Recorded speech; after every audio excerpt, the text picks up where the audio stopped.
C'est un repère de mordus de jeux de société. Ils se retrouvent au moins une fois par semaine pour se défier. Un moment de convivialité qui remplace aisément une sortie au cinéma ou une soirée série. C'est déjà quoi le but du jeu? J'aime beaucoup les jeux compétitifs, ça c'est sûr, même si je gagne rarement. C'est très agréable, surtout en temps de Covid, justement de pouvoir se libérer en fait pendant quelques heures, de se plonger dans un univers.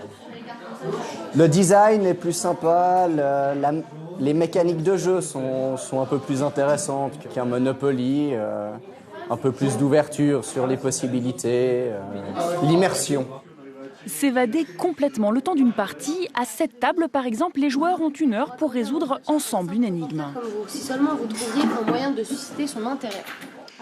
Un polar dont ils sont les héros reporters et qui les emmène en train à travers les États-Unis, le tout grâce à des cartes que l'on retourne successivement et des indices. C'est rouge avec bleu. De pouvoir chercher des solutions, après la satisfaction d'avoir trouvé forcément, et puis c'est un jeu d'équipe, donc on est un peu tous ensemble en train de discuter, donc c'est très convivial comme jeu. Maintenant on ne peut plus dire qu'on n'aime pas jouer. Si on n'aime pas jouer, c'est plutôt qu'on n'a pas encore trouvé le jeu qui nous convient.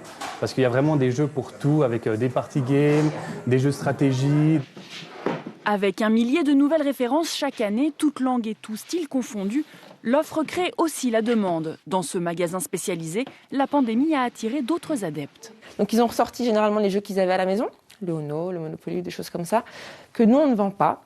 Et du coup, une fois qu'ils avaient épuisé tout ce stock-là, il fallait trouver des nouveautés. Donc on a vu des nouveaux joueurs arriver en magasin, des gens qui voulaient refaire leur stock de jeux à la maison, ou d'autres qui voulaient du coup découvrir d'autres choses pour rythmer un peu plus les journées, occuper les enfants, et puis même eux se divertir en fait. Bref, un loisir convivial, accessible sans contrainte et quelle que soit la météo, un luxe appréciable.